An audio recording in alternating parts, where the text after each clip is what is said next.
ನಮಸ್ಕಾರ. ಹೇಗಿದ್ದೀರಾ? ಎಲ್ಲರೂ ಚೆನ್ನಾಗಿದ್ದೀರಾ ಅಂತ ಅಂದ್ಕೊತೀನಿ.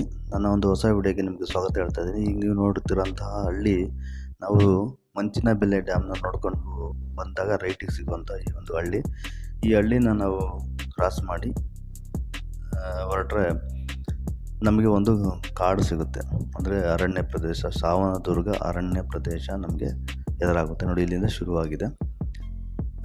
ಇಲ್ಲಿ ಅಕ್ಕಪಕ್ಕ ನೋಡ್ತಾ ಇರ್ಬೋದು ನೀವು, ಎಷ್ಟು ಸುಂದರವಾದ ಹಸಿರಿಂದ ಕೂಡಿದ ಮರ ಗಿಡಗಳನ್ನ ನಾವು ನೋಡ್ತಾ ಇರ್ಬೋದು. ನಿಜವಾಗ್ಲೂ ಕಣ್ಣಿಗೆ ಬಹಳ ಹಿತ ಕೊಡ್ತೈತೆ, ತಂಪಾಗಿರ್ತೈತೆ, ಮನಸ್ಸಿಗೆ ಹಿತ ಸಿಗುತ್ತೆ. ನೀವು ಇಲ್ಲೇ ಬೆಂಗಳೂರಲ್ಲಿ ಈ ಥರ ಒಂದು ಪ್ರಕೃತಿ ಸೌಂದರ್ಯನ ಸವಿಬೇಕಂದ್ರೆ ನಿಜಕ್ಕೂ ಕನಸಿನ ಮಾತೇ ಬಿಡಿ. ಯಾಕಂದರೆ ನೀವು ಲಾಲ್ಬಾಗ್ ಹೋಗಬೇಕು. ಲಾಲ್ಬಾಗ್ ಹೋದ್ರೂ ಜನ ಹೆಂಗಳು ಇರ್ತೈತೆ ನೋಡಿ. ಇಲ್ಲಿ ಯಾರು ಒಬ್ಬರು ನೀನೇ ಅನ್ನೋರಿಲ್ಲ. ಆದರೆ ಇಲ್ಲಿ ಇನ್ನೊಂದೇನಪ್ಪ ಅಂತಂದರೆ, ಸರ್ಕಾರದವರು ಅಲ್ಲಲ್ಲಿ ಬೋರ್ಡನ್ನು ಹಾಕಿದ್ದಾರೆ. ಏನು ಬೋರ್ಡ್ ಹಾಕಿದ್ದಾರೆ ಅಂತಂದರೆ, ಇಲ್ಲಿ ಕಾಡು ಪ್ರಾಣಿಗಳ ಸಂಚಾರ ಇದೆ, ಅಂದರೆ ಕ್ರಾಸಿಂಗ್ ಮಾಡ್ತಾರಂತೆ. ಆ ಕಡೆಯಿಂದ ಈ ಕಡೆಗೆ, ಈ ಕಡೆಯಿಂದ ಆ ಕಡೆಗೆ ಹೋಗುವಂತಹ ಕಾಡು ಪ್ರಾಣಿಗಳು ಹೆಚ್ಚು ಅಂತ ಹೇಳ್ತಾರೆ. ಬಟ್ ಅಲ್ಲಲ್ಲಿ ನಿಂತ್ಕೋಬೇಡಿ ಅಂತಾರೆ. ಜನ ಅಲ್ಲಲ್ಲಿ ನಿಂತಿದ್ದಾರೆ. ಬಟ್ ಅಂದರೆ ಲೋಕಲ್ಸ್ಗೆ ಏನೇನು ಆಗುತ್ತೆ ಅಂತ ಗೊತ್ತಿರ್ತೈತಲ್ಲ, ಹಾಗಾಗಿ ನಿಂತಿರ್ತಾರೆ. ನಮಗೆ ಏನು ಗೊತ್ತಿರಲ್ಲ. ಸೊ ಹಾಗಾಗಿ ನಾವು ಅದನ್ನು ರಿಸ್ಕ್ ತೊಗೊಳಕ್ಕೆ ಹೋಗಬಾರ್ದು. ಹಾಗಂತ ನೀವು ಟೈಮ್ ಸ್ಪೆಂಡ್ ಮಾಡಲೇಬಾರ್ದು ಅಂತೇನಿಲ್ಲ. ಒಂದು 5 ನಿಮಿಷ 10 ನಿಮಿಷ ನೀವು ಫೋಟೋ ತೊಗೋಬೇಕು ಅಂತಂದರೆ ನಿಂತ್ಕೋಬಹುದು. ಏನು ಪ್ರಾಬ್ಲಮ್ ಇಲ್ಲ. ಡೇ ಟೈಮಲ್ಲಿ ನೀವು ಸಂಜೆ ಆಗ್ತಾ ಸ್ವಲ್ಪ ಹುಷಾರಾಗಿರೋದು ಒಳ್ಳೆಯದು. ನಾವೀಗ ಹೋಗ್ತಾ ಇರೋದಂಥ ಟೈಮು ಸುಮಾರು 4:30 ಆಗಿದೆ ಅಂದ್ಕೊತೀನಿ. ಆ ಟೈಮಲ್ಲಿ ಇಲ್ಲಿ ಒಂದು ಜಾಗದಲ್ಲಿ ಟ್ರಾವೆಲ್ ಮಾಡ್ತಿದ್ವಿ. ಯಾಕೆಂದರೆ ನಾವು ಮಂಚಿನಬೆಲೆ ಡ್ಯಾಮ್ನ ನೋಡಿ ಅಲ್ಲಿಂದ ಹೊರಡೋಕ್ಕೆ ನಮಗೆ ಟೈಮ್ ಆಗೋಯಿತು. ಹಾಗಾಗಿ ನಾವು ಈ ಒಂದು ಕಾಡನ್ನು ಪ್ರವೇಶ ಮಾಡಿದಾಗ 4:30 ಸಮಯ ಆಗಿತ್ತು. ಸಾವನದುರ್ಗನೂ ಕೂಡ ನೀವು ಆ ಟೈಮ್ಗೆ ಹೋದರೆ ಪ್ರಯೋಜನ ಇಲ್ಲ. ಓಕೆನಾ? ಸ್ವಲ್ಪ ಬೇಗನೆ ಹೋದರೆ ಒಳ್ಳೆಯದಾಗುತ್ತೆ. ಯಾಕೆಂದರೆ ಹತ್ತಬೇಕಲ್ಲ ಇದನ್ನು. ನಾವು ಅರ್ಧ ದೂರಕ್ಕೆ ಹತ್ತಿ ವಾಪಸ್ ಬಂದು ಆ ಒಂದು ವಿಡಿಯೋನ ನೀವು ನೋಡಿಲ್ಲ ಅಂತಂದರೆ, ನಾವು ಐ ಬಟನಲ್ಲಿ ಲಿಂಕ್ ಕೊಟ್ಟಿರ್ತೀನಿ. ಸಾವನದುರ್ಗ ಬೆಟ್ಟದ ನೀವು ನೋಡಿ. ನಾನು ಹೇಳಿದ್ದೀನಿ ಅಂತಲ್ಲ, ನೀವು ಒಂದ್ಸಲ ನೋಡಿ, ಅದರ ಅನುಭವ ಹೇಗಿದೆ ಅಂತ ನಿಮಗೆ ಗೊತ್ತಾಗುತ್ತೆ. ಸಾವನದುರ್ಗ ಹಾಗೆ ಮಂಚಿನಬೆಲೆ ಡ್ಯಾಮ್ನು ಕೂಡ ನೋಡಿಲ್ಲ ಅಂದರೆ ಅದನ್ನು ಕೂಡ ನಿಮಗೆ ಐ ಬಟನಲ್ಲಿ ಲಿಂಕ್ ಕೊಡ್ತೀನಿ. ಅದನ್ನು ಕೂಡ ನೋಡಿ ಎಂಜಾಯ್ ಮಾಡಿ. ಅದ್ರ ಜೊತೆಲಿ ಈ ಒಂದು ಕಾಡಿನ ವಿಶೇಷ ಏನಪ್ಪ ಅಂತಂದರೆ, ನಿಮಗೆ ಸುತ್ತಲೂ ತುಂಬ ಒಳ್ಳೆಯ ವ್ಯೂ ಪಾಯಿಂಟ್ ಸಿಗುತ್ತೆ. Photogenic place. ಎಲ್ಲಿ ಬೇಕಾದ್ರೂ ನೀವು ಫೋಟೋಸ್ ತೆಗಿಬೋದು. ಯಾವುದು ನಿಷಿದ್ಧೇನೇ ಇಲ್ಲ. ಆದರೆ ನಿಮ್ಮ ರಕ್ಷಣೆ ನೀವೇ ಮಾಡ್ಕೋಬೇಕು. ಸರ್ಕಾರ ಜವಾಬ್ದಾರಿ ತೊಗೊಳಲ್ಲ. ಯಾಕೆಂದರೆ ಆಲ್ರೆಡಿ ಎಲ್ಲ ಕಡೆಯೂ ಬೋರ್ಡನ್ನು ಹಾಕಿರೋದ್ರಿಂದ ನಿಂತ್ಕೊಂಡು ಅಥವಾ ಕಾಡು ಪ್ರಾಣಿ ಏನಾದ್ರು ನಿಮಗೆ ಅಟ್ಯಾಕ್ ಆಯಿತು ಅಂತಂದರೆ ತುಂಬ ನಿಮಗೆ ಪ್ರಾಬ್ಲಮ್ಸು. ಬಟ್ ಆದರೆ ನನ್ನ ಪ್ರಕಾರ 2 ವೀಲರ್ಸ್ ಎಲ್ಲ ಓಡಾಡ್ತೈತೆ ಅಂತಂದರೆ ಅಷ್ಟೊಂದು ಭಯಪಡೋಂಥ ಏನು ಇಲ್ಲ. ಅಷ್ಟೊಂದು ನನಗೆ ನೋಡ್ದಂಗೆ ಎಲ್ಲೂ ಅಷ್ಟೊಂದು ಕಾಣಿಸ್ಲಿಲ್ಲ. ನೋಡಿ, ಎಲ್ಲ ನಿಲ್ಲಿಸಿದ್ದಾರೆ, ಕಾರುಗಳೆಲ್ಲ ನಿಂತಿದೆ. ಬಟ್ ನಾವು 2 ವೀಲರಲ್ಲಿ ಹೋಗಿದ್ದರಿಂದ ನಮಗೂ ಸ್ವಲ್ಪ ಫಸ್ಟ್ ಟೈಮ್ ಹೋಗಿದ್ರು ಸ್ವಲ್ಪ ಭಯ ಆಯಿತು. ನೋಡಿ, ಎಲ್ಲ ನಿಂತಿದ್ದಾರೆ. ನೋಡಿ, ಕಾಣಿಸ್ತಾ ಇದೆಯಾ? ಅಲ್ಲ ನಿಂತಿದ್ದಾರೆ ಅಂದರೆ ಲೋಕಲ್ಸ್, ಅಂದರೆ ಅಲ್ಲಿನ ಹಳ್ಳಿ ಜನಗಳಿಗೆ ಅದರ ಅನುಭವ ಇರೋದ್ರಿಂದ ಅವರು ಅಲ್ಲಲ್ಲೇ ನಿಲ್ಸ್ಕೊಂಡು ಹೋಗಿದ್ದಾರೆ, ನಿಂತ್ಕೊಂಡಿದ್ದಾರೆ. ನೋಡಿದೆ. ಇದು ನಿಮ್ಗೆ 7 ಕಿಲೋಮೀಟ್ರ್ ದೂರ ಇದೇ ರೀತಿ ಕಾಡು ಇರ್ತೈತೆ. ಟ್ರಾವೆಲ್ ಮಾಡಬೇಕು. Single road. ಸೊ ಆ ಕಡೆಯಿಂದ ವೆಹಿಕಲ್ಸ್ ಬರ್ತೈತೆ, ಎದುರುಗಡೆಯಿಂದ ಬರ್ತೈತೆ. ಹಾಗಾಗಿ ನಾವು ಸ್ವಲ್ಪ ಜಾಗರೂಕತರಾಗಿ ಇದನ್ನು ಡ್ರೈವಿಂಗನ್ನು ಮಾಡಬೇಕು. ಸ್ವಲ್ಪ ಸ್ಲೋ ಸ್ಟಡಿಯಾಗಿ ಹೋದರೆ ಬೆಸ್ಟು ಅಂತ ಹೇಳ್ತೀನಿ. ಯಾಕಂದರೆ ಇವನ್ ಕಾಡಿನ ಅಲ್ಲಿ ಬೋರ್ಡುಗಳಲ್ಲೂ ಕೂಡ ಸರ್ಕಾರ ಅದನ್ನೇ ಹೇಳಿದೆ, ಜಾಸ್ತಿ ಜೋರಾಗಿ ನೀವು ಹೋಗಬೇಡಿ, ಸೊ ನಿಧಾನವಾಗಿ ಹೋಗಿ ಅಂತಲೇ ಅಲ್ಲಿ ಕೂಡ ಹಾಕಿರೋದು. ಸೊ ನಾವು ಸ್ವಲ್ಪ ನಿಧಾನಕ್ಕೆ ಹೋದ್ವು. ಹಾಗಾಗಿ ಸ್ವಲ್ಪ ನಮಗೆ ಅಲ್ಲಿ ಸಾವನದುರ್ಗ ಬೆಟ್ಟಕ್ಕೆ ಹೋಗಲಿಕ್ಕೆ ಸ್ವಲ್ಪ ನಮಗೆ ಲೇಟ್ ಆಗೋಯಿತು. ನಿಮಗಿಲ್ಲಿಂದ ದಾಬಾಸ್ಪೇಟೆ ಅಥವಾ ಶಿವಗಂಗೆ ನೋಡೋಕೆ ಹೋಗ್ಬೇಕು ಅಂದರೂ ಈ ಒಂದು ರೂಟಲ್ಲಿ ಹೋಗ್ಬೋದು. ಇಲ್ಲಿಂದ ನಿಮ್ಗೊಂದು 40 ಕಿಲೋಮೀಟ್ರ್ ದೂರ ಕ್ರಮಿಸಿದ್ರೆ ನಿಮಗೆ ಸಾವನದುರ್ಗ ಅದು ದಾಬಾಸ್ಪೇಟೆಯಿಂದ ನೀವು ಶಿವಗಂಗೆಗೂ ಕೂಡ ಹೋಗ್ಬೋದು.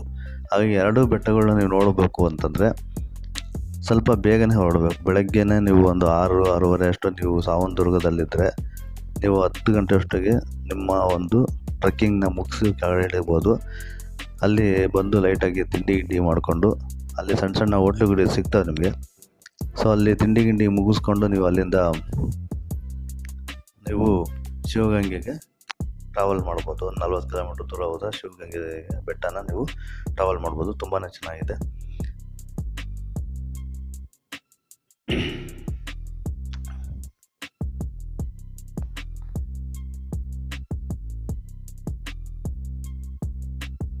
ನೋಡಿ ಎಷ್ಟು ಸೊಗಸಾಗಿದೆ ಅಲ್ವಾ, ಭಯಂಕರವಾಗಿದೆ.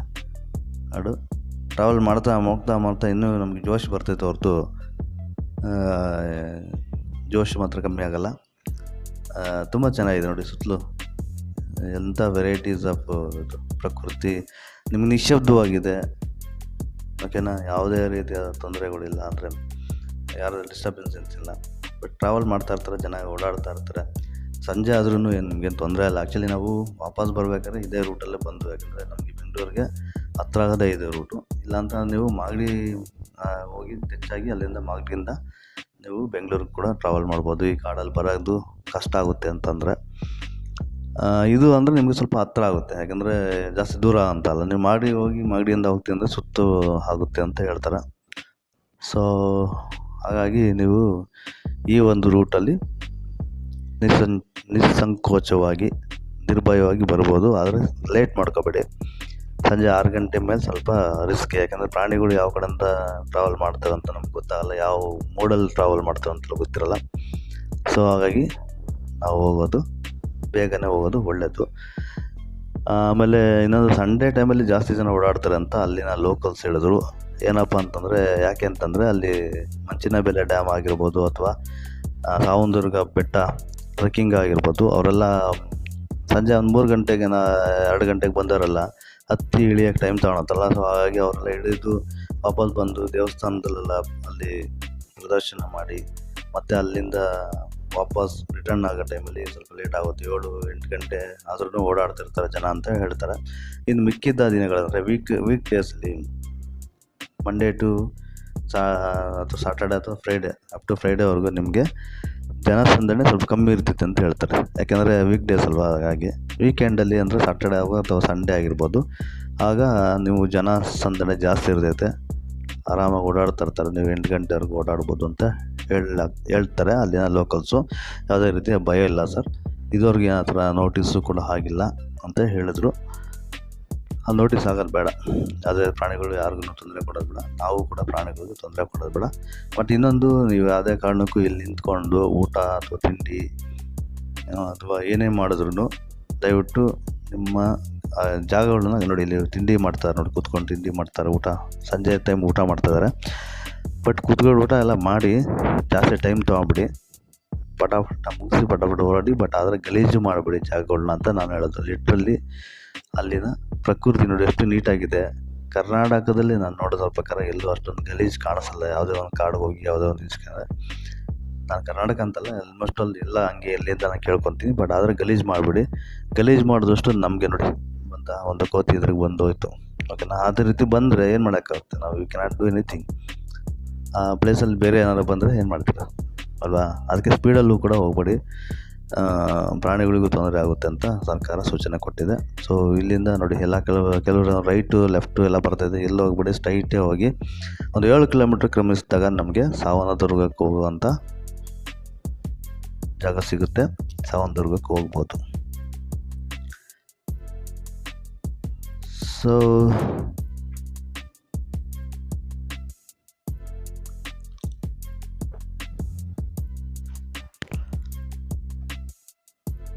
ಸಂಜೆ ನಾವು ರಾತ್ರಿ ಲೇಟಾಗಿ ಹೊರಡುವ ನಿಮಗೇನೋ ಎಲ್ಲಿಗೋ ಹೋಗುತ್ತಲ್ವ, ಅದನ್ನು ಹೇಳ್ತೀನಿ.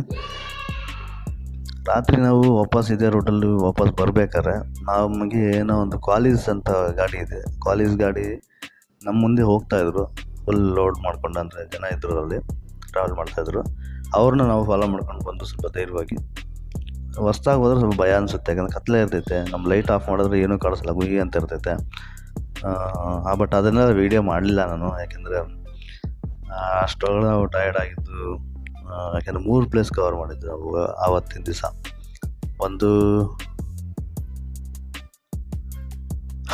ಒಂದು ದೊಡ್ಡ ಆಲದ ಮರ, ಅದಾದಮೇಲೆ ಮಂಚಿನಬೆಲೆ ಡ್ಯಾಮು, ಅದಾದಮೇಲೆ ನಾವು ಸಾವಂದುರ್ಗ ಟ್ರೆಕ್ಕಿಂಗ್ ಬಂದಿದ್ದು.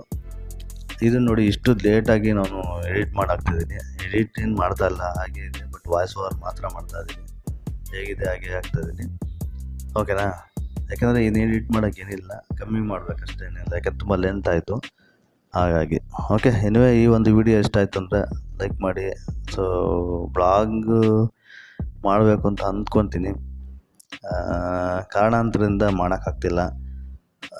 ತುಂಬ ಲೇಟಾಗಿ ನಿಮಗೆ ಅಪ್ಲೋಡ್ ಮಾಡ್ತಾಯಿದ್ದೀನಿ ವೀಡಿಯೋಸು. ಸೊ ನಿಮ್ಮ ಸಪೋರ್ಟು ಚೆನ್ನಾಗಿದೆ, ನನಗೆ ಸಪೋರ್ಟ್ ಮಾಡ್ತಾಯಿರಿ ಅಂತೇಳಿ ಹೇಳ್ತಾ ಇವತ್ತಿನ ವೀಡಿಯೋನ ಇಲ್ಲಿಗೆ ಮುಗಿಸ್ತೀನಿ. ಇನ್ನೊಂದು ವೀಡಿಯೋದಲ್ಲಿ ಸದ್ಯದಲ್ಲಿ ಬರ್ತೀನಿ, ಯಾಕಂದರೆ ಮೊನ್ನೆ ಒಂದು ರೀಸನ್ ನೋಡಿ ಎಷ್ಟು ಚೆನ್ನಾಗಿದೆ ನೋಡಿ, ಎದುರು ಕಾಣ್ತಾರಂತಂದರೆ ಸಾವನದುರ್ಗ ಬೆಟ್ಟ, ಓಕೆನಾ. ಅಲ್ಲಿಗೆ ನಾವು ಹೋಗ್ಬೇಕೀಗ. ಓಕೆ, ನಿಮಗೆ ತೋರ್ಸೋಕ್ಕೆ ಟ್ರೈ ಮಾಡ್ತಾಯಿದ್ದೀನಿ ನೋಡಿ. ಅಕ್ಕಪಕ್ಕದಲ್ಲಿ ಎಷ್ಟು ಪ್ರಕೃತಿ ದತ್ತವಾಗಿದೆ. ಬಟ್ ಲೋಕಲ್ಸ್ ಎಲ್ಲ ಓಡಾಡ್ತಾರೆ, ಲೋಕಲ್ಸ್ ಅಂದರೆ ಅಲ್ಲಿನ ಸ್ಥಳೀಯ ಜನರು ಓಡಾಡ್ತಾ ಇದ್ದಾರೆ. ಕನ್ನಡದಲ್ಲಿ ಹೇಳ್ಬೇಕಂದ್ರೆ ಪಕ್ಕಾ ಕನ್ನಡದಲ್ಲಿ ಹೇಳ್ತಾರೆ, ಸ್ಥಳೀಯ ಜನರು, ಓಕೆನಾ. ಸೊ ಈ ಒಂದು ವಿಡಿಯೋ ಇಷ್ಟ ಆಯಿತು ಅಂತ ದಯವಿಟ್ಟು ಲೈಕ್ ಮಾಡಿ, ಶೇರ್ ಮಾಡಿ, ಕಮೆಂಟ್ ಮಾಡಿ ಅಂತ ಹೇಳ್ತಾ ಈ ಒಂದು ವಿಡಿಯೋನ ನಾನು ಇಲ್ಲಿಗೆ ಮುಗಿಸ್ತಾ ಇದ್ದೀನಿ, ಓಕೆನಾ. ಸೊ ನಿಮಗೆಲ್ಲ ಇಷ್ಟ ಆಗಿದೆ ಅಂತ ಅಂದ್ಕೊತೀನಿ. ಇನ್ನೇನು ಬಂತು, ಹಳ್ಳಿ ಹತ್ರ ಬಂದುಬಿಟ್ಟಿದ್ವಿ, ಜಾಸ್ತಿ ದೂರ ಏನಿಲ್ಲ, ಬಂತು ಹಳ್ಳಿ ನೋಡಿ ಬಂತು, ಅಲ್ಲಿ ಕಾಣಿಸ್ತಾ ಇದೆ. ಆ ಒಂದು ಹಳ್ಳಿ ಕ್ರಾಸ್ ಆದ ತಕ್ಷಣ ನಿಮ್ಗೆ ಮೇಯ್ನ್ ರೋಡ್ ಸಿಗುತ್ತೆ, ಅಂದರೆ ದಾಬಾಸ್ಪೇಟೆಗೆ ಹೋಗೋಂಥ ರೋಡ್ ಸಿಗುತ್ತೆ